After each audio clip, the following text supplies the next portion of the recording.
रहीम अस्सलामु अलैकुम वरहमतुल्लाहि वबरकातुहू। डियर स्टूडेंट्स, क्लास 10th में इंशाल्लाह आज हम बात करेंगे adaptation of insect pollinated and wind pollinated flowers. Previous class में हमने फर्टिलाइजेशन की बात की थी, फुलिनेशन की बात की थी, फिर डबल फर्टिलाइजेशन की बात की। आज इंशाल्लाह हम डिस्कस करते हैं कि वो फ्लावर्स जो इंसेक्ट के थ्रू फुलिनेट करते हैं, यानी हनी बी, बटरफ्लाई या जो अदर इंसेक्ट्स है, इवन जो स्मॉल बर्ड्स होते हैं, उसी के थ्रू ये फुलिनेशन करते हैं। उसने अपने आप में कौन से एडॉप्टेशन किए हैं, और वो प्लांट्स, वो फ्लावर जो हवा के ज़रिए या वाइंड के ज़रिए फुलिनेशन करते हैं, उसमें कौन कौन से एडॉप्टेशन हुए हैं। सबसे पहले आते हैं इंसेक्ट फुलिनेटेड फ्लावर की तरफ। तो सबसे पहले जितने भी इंसेक्ट फुलिनेटेड फ्लावर होते हैं वो ब्राइटली कलर्ड होते हैं और इसके पेटल्स लार्ज होते हैं। पेटल हमारे पास फ्लावर का वो कलर्ड पार्ट है जो कोई भी किसी भी कलर के फॉर्म में हो सकती है। तो ये ब्राइट होगा, यानी येलो होगा, रेड होगा, ब्लू होगा, ब्लैक होगा, इवन लाइट वाइट होगा। तो इनके जो पेटल्स होते हैं, मेन जो फर्स्ट पार्ट सेकंड रोल होता है, कलर्ड हिस्सा पेटल्स, ये ब्राइट कलर में होगा। और इसकी एक वजह ये है कि ये इंसेक्ट को अट्रैक्ट करता है। इस ब्राइट कलर की वजह से इंसेक्ट्स इसी की तरफ माइल हो जाते हैं। दूसरा, फ्रेगरेंस विच अट्रैक्ट इंसेक्ट्स, ये सेंट प्रोड्यूस करते हैं, खुशबू प्रोड्यूस करते हैं, और कुछ इंसेक्ट जो हैं इसी वजह से फ्लावर की तरफ अट्रैक्ट हो जाते हैं। तीसरा, इसमें एक स्वीट सोल्यूशन होता है जो नेक्टर कहलाते हैं। मोस्ट इंसेक्ट्स उसी के लिए आते हैं। The fourth one adaptation is, इनके जो पोलन्स होते हैं वो स्टिकी होते हैं, वो जल्दी चिमट जाते हैं इंसेक्ट के लेग से, बर्ड्स के फीदर से या उनके लेग्स वगैरह से।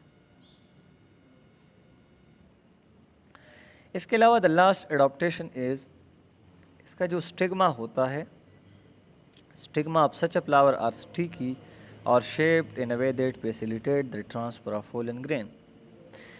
इस तरह के फ्लावर का स्टिग्मा जो फीमेल पार्ट है वो इसी तरह डिज़ाइन में होता है कि इसी में आसानी से पोलन ग्रेन उस पर गिर जाते हैं। और इसका एग्ज़ाम्पल हमारे पास रोज़, सनफ्लावर, ऑर्चिड्स, ये तमाम एग्ज़ाम्पल्स। तो ये इस प्लांट के एडॉप्टेशंस हैं। जो वाइंड फुलिनेटेड प्लांट है, जो हवा के थ्रू एडॉप्टेशन इसकी होती है, उसमें उन्होंने कौन से एडॉप्टेशन किए हैं। तो सबसे पहले उसमें सेंट या फ्रेगरेंस नहीं होता और ये नेक्टर को भी प्रोड्यूस नहीं करता। दूसरा, इसके जो पोलन्स होते हैं वो स्मॉल होते हैं, वो स्मूथ होते हैं और वो आसानी से एंतर से रिमूव हो जाते हैं। तीसरा adaptation, presence of wings on the Fallon which increase buoyancy. इनके जो फोलन होते हैं उस पर फीदर लाइक स्ट्रक्चर होते हैं। The fifth one, feathery stigma to cage fallen from the wind। इनका जो फीमेल पार्ट है वो भी फीदरी होती हैं। तो जो स्मॉल, स्मूथ और ड्राई फॉलन्स आते हैं उनको आसानी से केज करते हैं। एंतर स्टॉक जो होता है वो लॉन्ग होता है और ये लार्ज नंबर में पोलन प्रोड्यूस करते हैं। तो कुछ हवा के साथ ज़ाया हो जाते हैं, ख़त्म हो जाते हैं, पर कुछ स्टेगमा तक कामयाबी से पहुंच जाते हैं और फुलिनेशन का प्रोसेस होता है। इसका एग्जांपल हमारे पास कॉनिपर ग्रासेस हैं, सेरल्स हैं, पॉपुलर हैं, ओक हैं, वालनट हैं, एट्सेट्रा एट्सेट्रा। यह है वाइंड फुलिनेटेड फ्लावर। ठीक है, तो यहाँ तक हमारे पास। अब आते हैं स्ट्रक्चर ऑफ सीड की तरफ कि एक पार्टिकुलर सीड जो होता है उसमें कौन कौन से पार्ट होते हैं। तो 3 मेजर पार्ट जो होते हैं बेटा, आप याद रखिए कि एक सीड में 3 मेजर पार्ट्स होते हैं। उसका जो सबसे पहला पार्ट होता है वो होता है सीड कोट। इसका दूसरा नाम टेस्टा भी है। ये एक सीड का सबसे आउटर मोस्ट प्रोटेक्टिव कवरिंग होता है। ये कलर में ब्लैक और ब्राउन होगा, और ये जो इंटरनल सीड में एम्ब्रियो होता है उसी को प्रोटेक्ट करेगा। दूसरा हमारे पास हेलम होता है सीड में। तो सीड के एक साइड पर छोटा सा हेलम या स्कार होता है, निशान होता है, और असल में ये सीड फ्रूट के साथ उसी स्कार पर अटैच होता है। ये अटैचमेंट की जगह हमें शो करता है। तो ये क्या कहलाता है? ये हेलम कहलाता है। तीसरा हमारे पास मेजर पार्ट्स में माइक्रोफाइल हैं।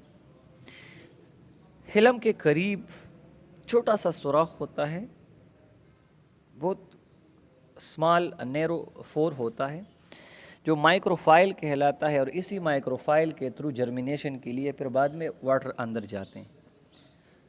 ठीक है, तो ये तीसरा पार्ट है। इसके अलावा इसके कुछ और पार्ट हैं। टेस्टा या सीड कोट के नीचे जो पार्ट्स हैं उसमें सबसे पहले एम्ब्रियो हैं।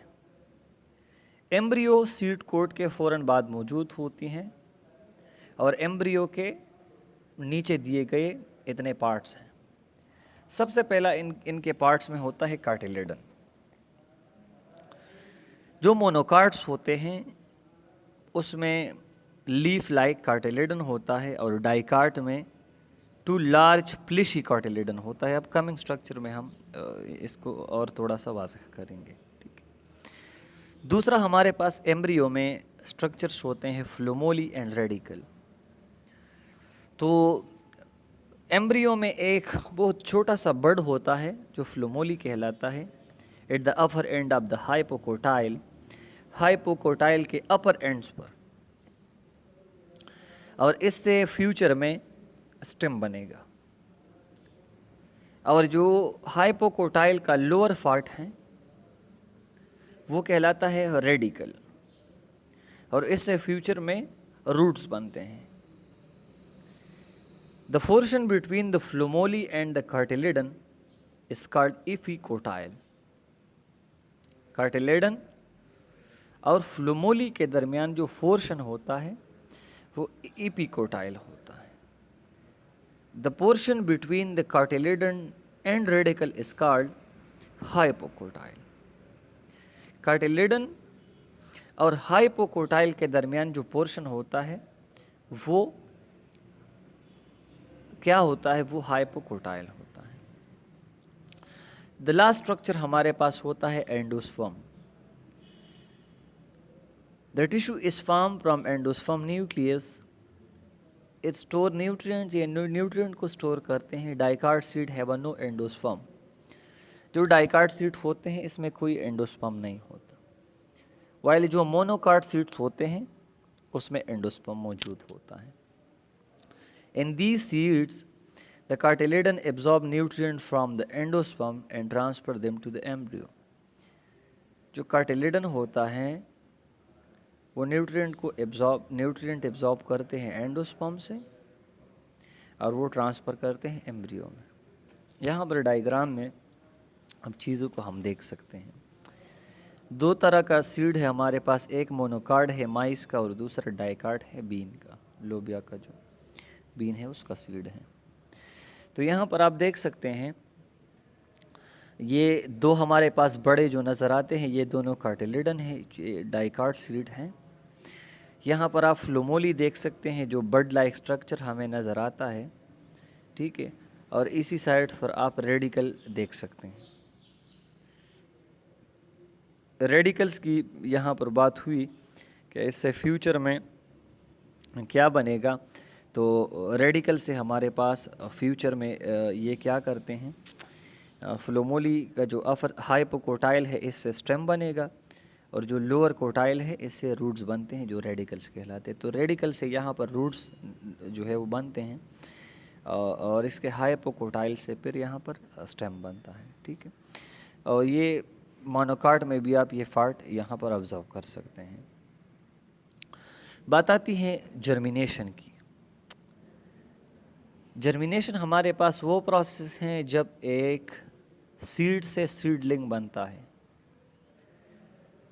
The development of the embryo of a seed into a seedling.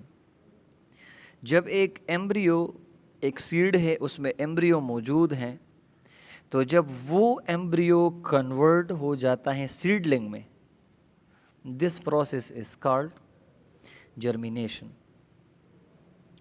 Germination कब होगा? एक सीड का जर्मिनेशन तब होता है जब इसको सूटेबल कंडीशन हम प्रोवाइड करते हैं, जिस तरह के सॉइल हैं, वाटर हैं, ऑक्सीजन हैं एंड लाइट हैं। 3 किस्म के जो है वो 4 किस्म के हम इसको कंडीशन या फैक्टर्स ये इफेक्ट करते हैं जर्मिनेशन प्रोसेस को। जर्मिनेशन होता है 2 तरह का। ग्रोथ ऑफ लोमोली की वजह से 2 तरह का जर्मिनेशन है। एक जर्मिनेशन होता है इफिजियल जर्मिनेशन, और दूसरा जर्मिनेशन होता है हाइफिजियल जर्मिनेशन। इफिजियल जर्मिनेशन हमारे पास वो प्रोसेस हैं जब हाइपोकोटाइल एलांगेट हो जाता है, वो रूट बनाते हैं। तो जब वो ग्रोथ करता है तो इसी वजह से कार्टिलेडन और जो सीड कोट होता है वो सतह ज़मीन से ऊपर निकल आता है। जब हाइपोकोटाइल ग्रो करता है वो रूट्स बनाते हैं सबसे पहले, तो जब उसी में ग्रोथ होता है तो जो कार्टिलेडन होता है और जो सीड कोट होता है वो ज़मीन से बाहर निकल आता है जर्मिनेशन के प्रोसेस में। This process is called epigeal germination. इसके बरक्स हमारे पास दूसरा प्रोसेस है हाइफिजियल जर्मिनेशन। तो आप याद रखिए कि हाइफिजियल जर्मिनेशन के दौरान ये जो एपिकोटाइल होता है, एपिकोटाइल सबसे पहले ग्रोथ स्टार्ट करता है। तो जो सीड कोट होता है या जो कॉटिलेडन्स होते हैं वो ज़मीन के अंदर ही रह जाते हैं, और जो नया निकला हुआ लीव्स होते हैं, फ्लिशी लीव्स, ये निकल आते हैं। सीड कोट जो है वो भी ज़मीन में इनसाइड वहाँ पर ही रह जाता है। ठीक है, तो ये 2 तरह का जर्मिनेशन होता है।